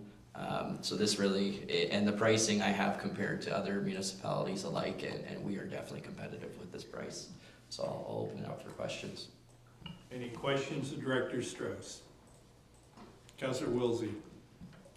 Is there any value from the existing truck being credited back towards this price, or how do we deal with what happens with the old truck? Would this just be the price of a new one? Director Strauss. Through the chair to Councilor Wilsey, so we replenish the fleet reserve fund when we have the, we call it the used car lot. We do post it through Gov Deals, which is the municipal site where we sell all of our assets. Any other questions? Seeing none, you have a motion in front of you. The council approves the purchase of a 2024 tandem truck for $425,290 plus HST from Team Truck Centers Limited, and further, the council approved the use of $25,290 plus HST funded from the fleet reserve. Someone to bring the motion? Councillor Kennis, second. Councillor Wilsey, all in favor? Carried. Next is from the CAO, the Conservation Authority Agreements. Motion to receive the report for information. Councillor Kennis, second by Councillor Hippel. All in favor? Carried. I don't know, CAO, if you wanted to speak to the report? Yes. Thank you. Through the chair to council. So if council remembers, we had both the two conservation authorities come and present to council back in the end of October. And before you tonight is the agreements being proposed. Again, just to make clear, there's been a number of changes to legislation regarding conservation authorities, really in the last 4 years. I think what to make clear to council is that in one of these regulations in 2021, conservation authorities are now required to enter into an agreement with municipalities in order to levy members for services provided other than those which are mandatory. And as you can see, there's category 1, which are mandatory programs and services. There's category 2, which is the conservation authorities deliver the services upon request, and there's an MOU or agreement signed. And category 3, which are these non-mandatory programs and services. So currently, the municipality has category 1 and category 3 services provided by the conservation authority. So again, category 1 are mandatory and category 3 are non-mandatory. And the agreements before you today, neither of them include anything regarding category 2. So to start, the agreement from St. Clair is a little more in-depth agreement for council's consideration. I have no concerns. I mean, there's a dispute resolution clause, there's a mediation outline, there's terms, and there's also a contribution to the categories for 2024 to 2028. It's broken out by year and program. So I have no issue. What I do since the drafting of this report, as you can see, there are 10 municipalities that have the potential for the agreement with Lower Thames Conservation Authority, and Southwest Middlesex just signed theirs on December 14th of this year, and Municipality of Leamington, theirs is being signed January 1st. And those agreements, which I just recently have seen on the website, are different than the agreement that is before us. And I would make the recommendation to council that we move forward with the agreement with the St. Clair Conservation Authority. I would like to go back, seeing these two agreements that differ from ours, to go back and revise the agreement that was presented to us to match what was presented to the other two municipalities. And specifically, those agreements, Southwest Middlesex and Leamington, are identical, and they have a termination clause, a dispute resolution, and then they actually contain the category 3, the apportioned rates to each municipality within the agreement. So I'd like to come back at the January 5th meeting with an updated agreement to council. So I would recommend from the drafting of this report to what is available now, not to move forward with the Lower Thames tonight, but to certainly move forward with the St. Clair, and I can bring back a revised agreement at the January 15th meeting for the second Conservation Authority. Also in the report, I should just say, is included, as you can see under the financial implications, are the breakdown of the costs that the municipality has paid over the last 4 years to each of the conservation authorities. And again, that is the mandatory fees. In the agreement with St. Clair, you can see that the fees for the St. Clair, and I'll just pull it up here, for the non-mandatory services for 2024 would be a total of $12,568, whereas the agreement with Lower Thames does not contain that amount, but when I look at the apportioned amount to each of the municipalities, Strathroy-Caradoc is 6.1822%, which is $8,814.45. And again, I'd like to include that in that agreement so it's very clear for council's information, and that we as the municipality know in the agreement what we will be paying. So I just wanted to bring that forward to council and just revise what was originally presented in the report tonight.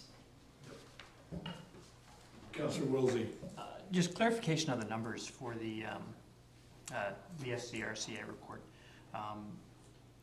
We just heard from the CEO that the total was 12,568. I believe that's the third column. I believe that because if I add the first two columns together, they end up being more than the third column by about $1,000. I believe we have to add them both together, and we get a number of about 26 to 27,000 per year, not 12,000. So again, I know our overall budget, it's a small number, but it's a significant difference. Through your worship to Councillor Wilsey, sorry, my apologies, you're correct. There's 3 separate columns there that are then totaled. You're correct. Thank you, through yourself to our CAO. So before we hit our budget, you're hoping to have this done. Is that correct? Because, I mean, the LVTCA, obviously their agreement, they weren't raising their costs. They were keeping it as the same as it was in the past years that we've been working with them. So you are hoping to get this done immediately, right? So that we can put that into our budget? Yeah, sorry, through the chair to Councillor Hippel, yes, that's correct. Any other questions? So I just have one. There's plural on agreements. Are we just confirming the one agreement, CAO? Through your worship, yes, bylaw number 80-23 is the bylaw for the Lower Thames, and I'm making the recommendation that council does not consider that bylaw tonight until we have an amended agreement before council. Why don't we just strike that one off the motion and when I read the motion? Any other, okay?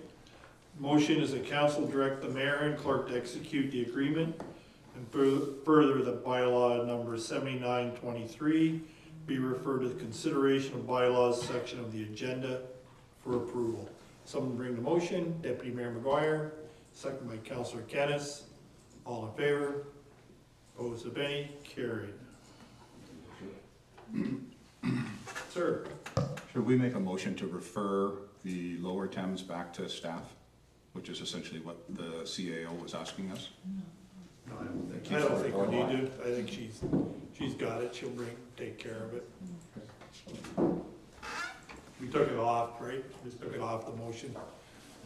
Councilor Peltman? Separate issue. Could we take a 5-minute bio break, please? We certainly may. Thank you. 5-minute break. We will reconvene at 7:45. We'll give you 7 minutes. It's just a historic. Nice.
Very good.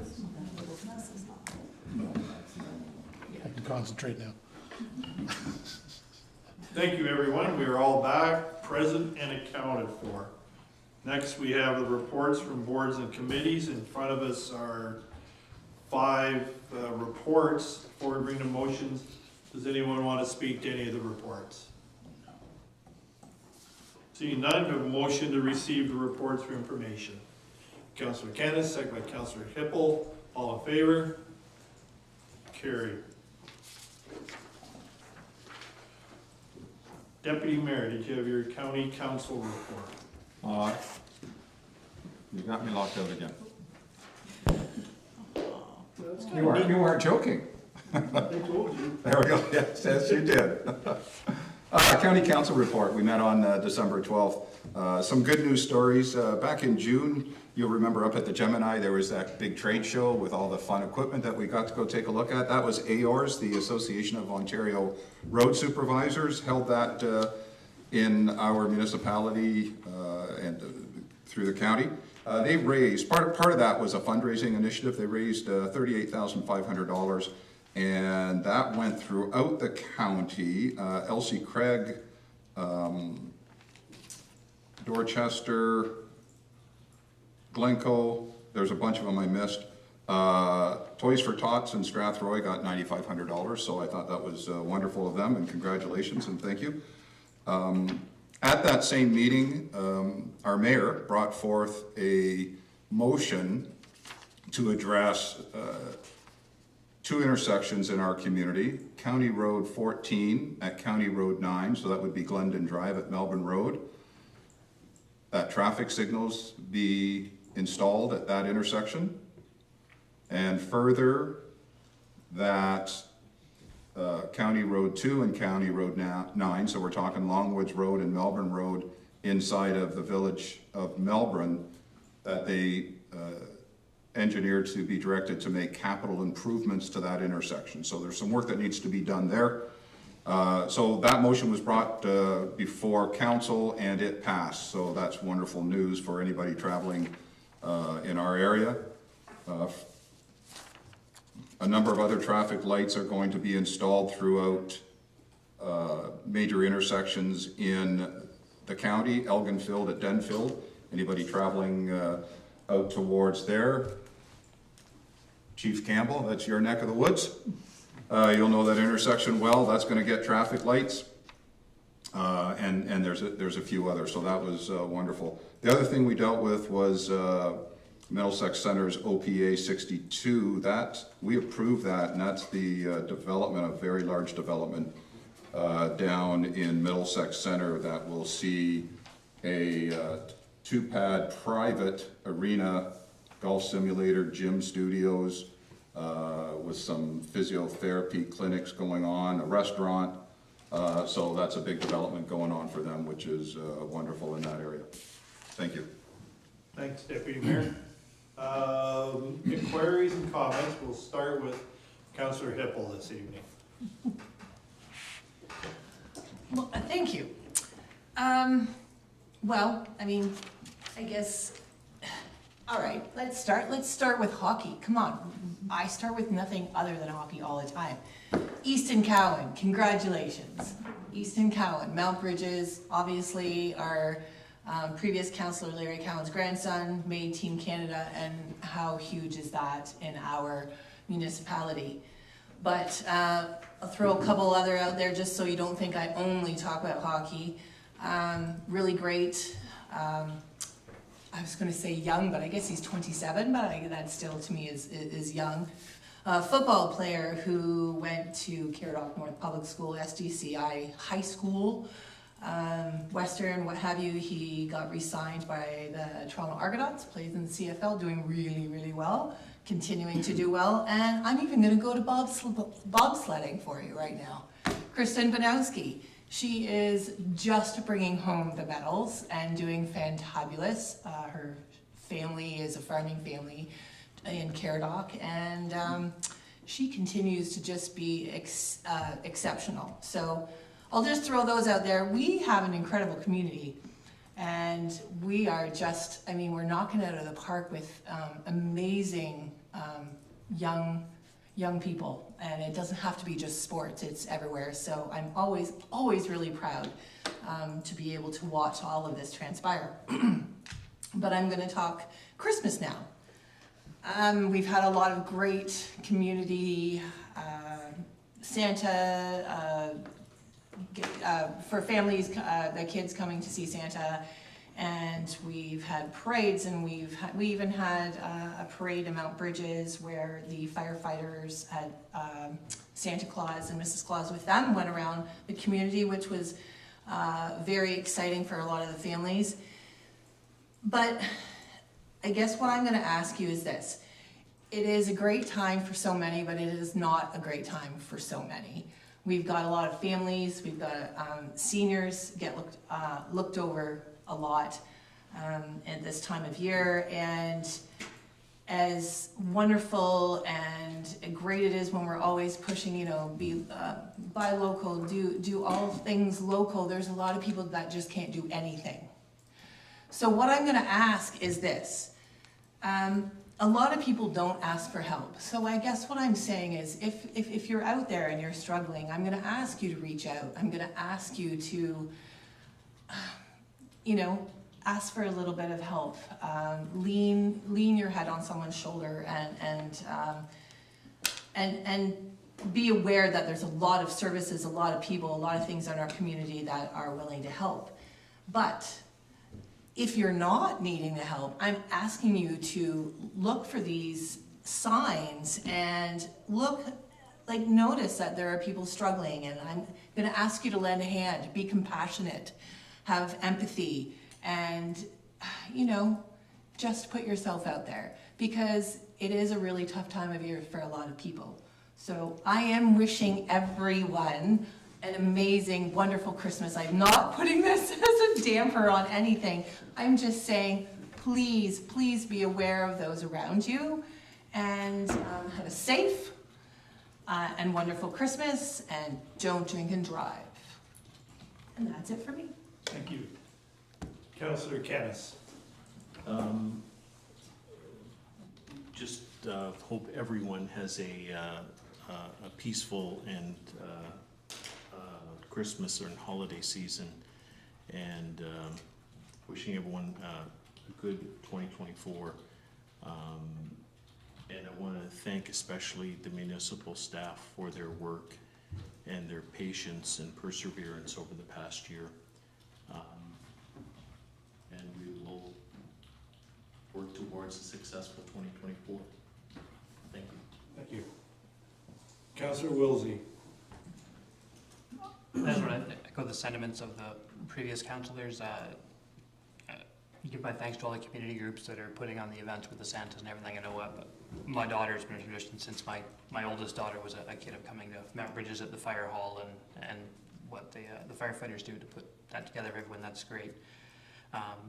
Just wishing everyone happy holidays, success in the next year, and here's to the end of the first year of our council. Councillor Brandon. Thank you. Before I give my Christmas wishes, earlier this evening we found we're going to have a special meeting on, I think it's January the 15th or 16th, and we're going to have a speaker. And I learned at tonight's meeting that person is going to be paid. And I learned at tonight's meeting that person is going to be paid by a member of council. And I learned tonight that amount is not going to be revealed. Many people campaigned on transparency, and I guess I'm going to ask the question to our legal department. Is there a rule about when someone speaks to council and they're being paid by a member of council, that in terms of public transparency and accountability, that amount should be revealed? That's my question. I don't seek an answer this evening, but just down the road, because I don't like the idea of paid speakers by members of council. I just don't like the idea of people being paid to speak in front of council by council members. I think that way lies madness. But beyond that, Merry Christmas, everybody. Happy New Year, and thanks to our hardworking staff. I certainly appreciate everything you do, and please don't drink and drive up there, folks. Thank you. Councillor Pelton. Yes, thank you. We also learned tonight that we have a new director, and so I want to congratulate her. But I would also like to thank all the legal and legislative department who have been sharing roles and responsibilities and doing it quite seamlessly. I laud the teamwork and would like to thank them all for the year that they've put in to do that. I wish all the staff a Merry Christmas and a Happy Holiday. I hope it doesn't snow on the staff days so that they can enjoy a dinner with their family, but recognize the sacrifice that they put in when those events occur.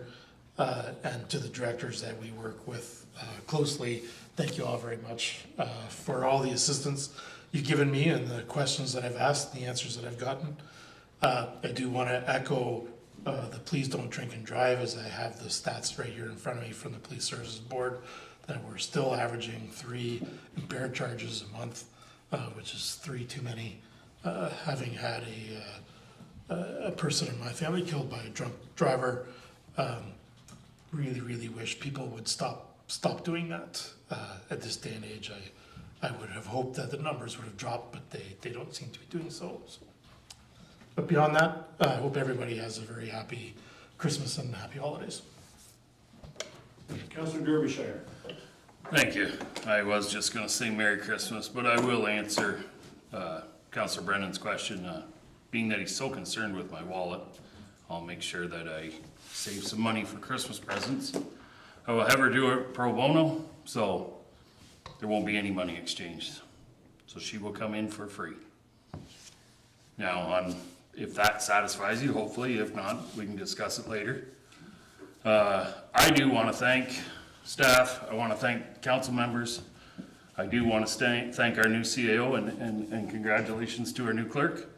I want to wish everyone a Merry Christmas, Happy Holidays, prosperous New Year.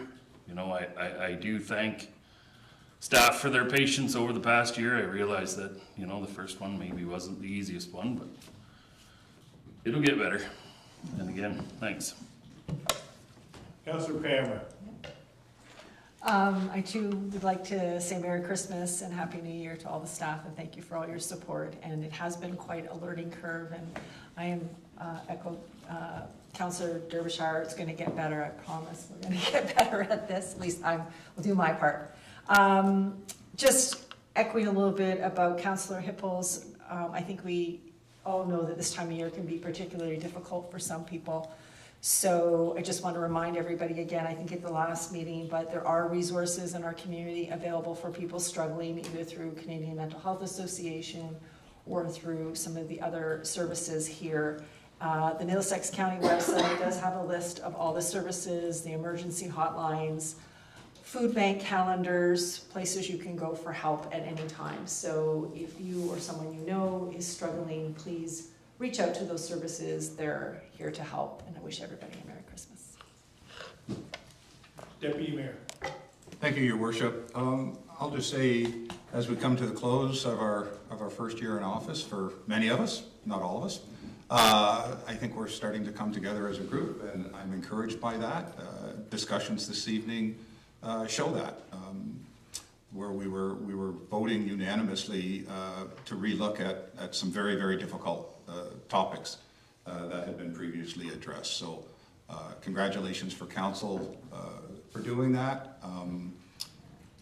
It's been personally a lot of fun. I've enjoyed the year, learned a lot, slowly learning my procedures, as you can tell, and I like to use them.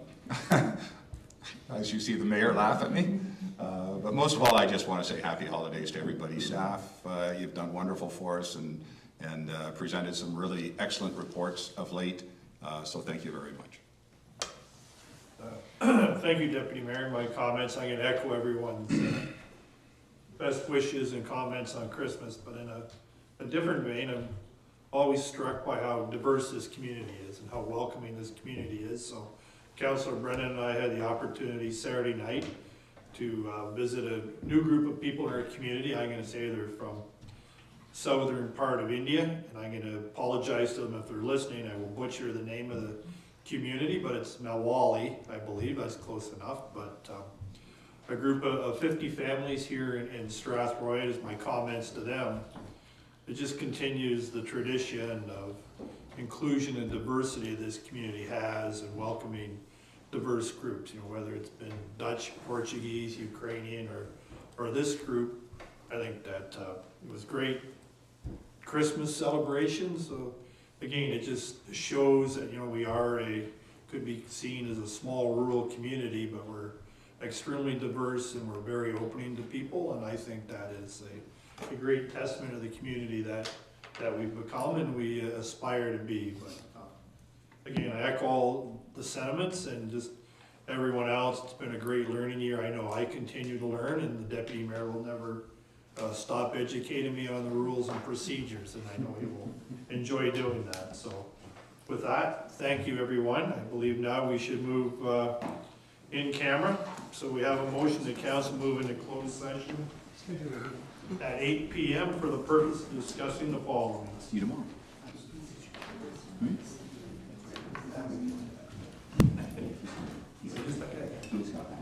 For the purposes of discussing one item in accordance with council's procedure bylaw to approve in-camera meeting minutes, one item pursuant to section 239 of the Municipal Act as amended regarding proposed or pending acquisition or disposition of land by the municipality or local board, a property matter.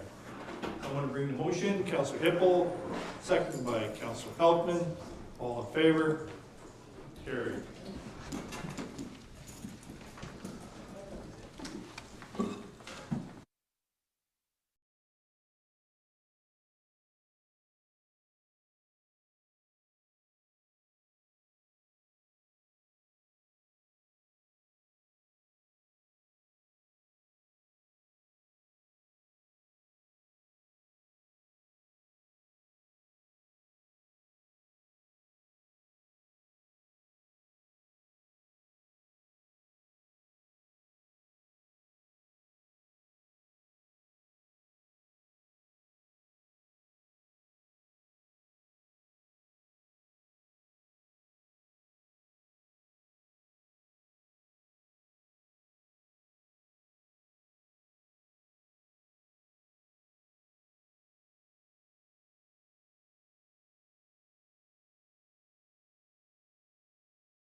And we are back. Motion that closed session adjourn at 8:22 and open session resume. Someone bring a motion. Councillor Wilsey, second by Councillor Kennis. All in favor? Carried.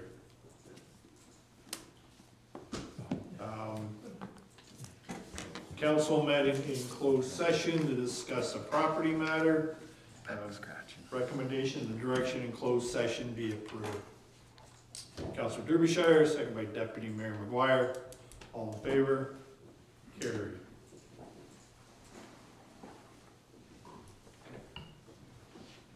Director of Legal Services. Bylaws. All right, thank you, Chair.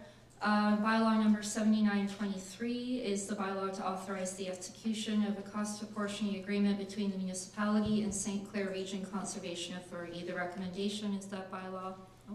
Bylaw number 7923, receive first, second, third, and final reading. Someone bring the motion. Councillor Canis, second by Deputy Mayor McGuire. All in favor? You got a promotion, but not that big. Oh, okay, right, I believe my mic is cut, so that would be the motion. There we, oh, almost worked. There we go. Thank you. So bylaw number 8023 was the second Conservation Authority agreement, which will be forwarded to a future meeting on a further report. Bylaw number 9823 is the bylaw to amend bylaw number 4308, being the comprehensive zoning bylaw for the municipality. This is regarding 21861 Cooks Road, which was considered and approved by council at its December 4th meeting. We are looking for first, second, and third and final reading. Motion that bylaw number 98-23 receive first, second, third, final reading. Someone bring the motion. Councillor Canis, second by Councillor Brennan. All in favor? Carried. Bylaw 9923 was also related to that matter, considered at the December 4th meeting, and this is the bylaw to authorize the execution of a temporary use agreement between the municipality and Christopher DeVito and Lauren DeVito regarding construction of a second dwelling at 21861 Cooks Road. We are recommending first, second, and third and final reading.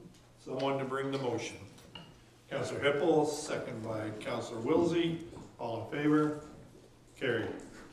Bylaw number 10323 was considered earlier this evening. This is the assumption bylaw for streets and services within a plan of subdivision known as Plan 33M662, referred to as South Creek. We are recommending first, second, and third and final reading. Someone to bring the motion. Councillor Derbyshire, second by Councillor Pelkman. All in favor? Carried. Bylaw number 10423 is a bylaw to adopt amendment number 17 to the official plan of the Municipality of Strathroy-Caradoc. The recommendation is bylaw 10423 receive first, second, and third and final reading. Someone to bring the motion. Councillor Brennan, second by the Deputy Mayor. All in favor? Carried. Bylaw number 10523 is the bylaw to amend the zoning bylaw for the municipality, and this is for the property adjacent to 619 Albert Street. The recommendation is the bylaw receive first, second, and third and final reading.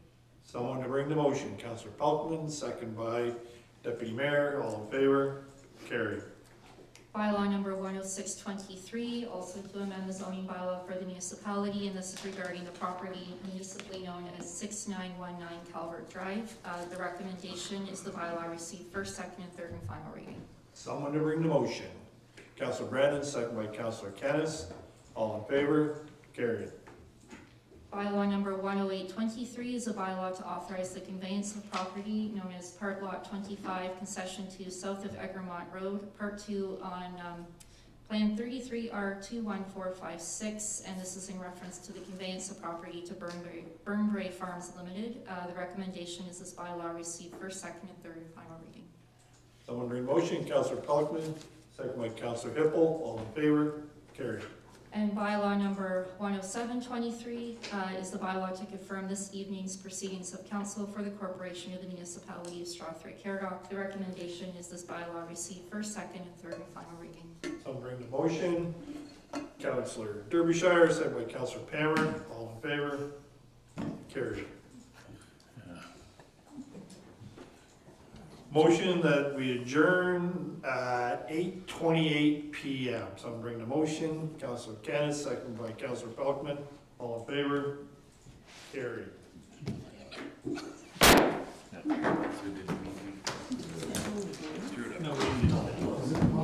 Nobody's given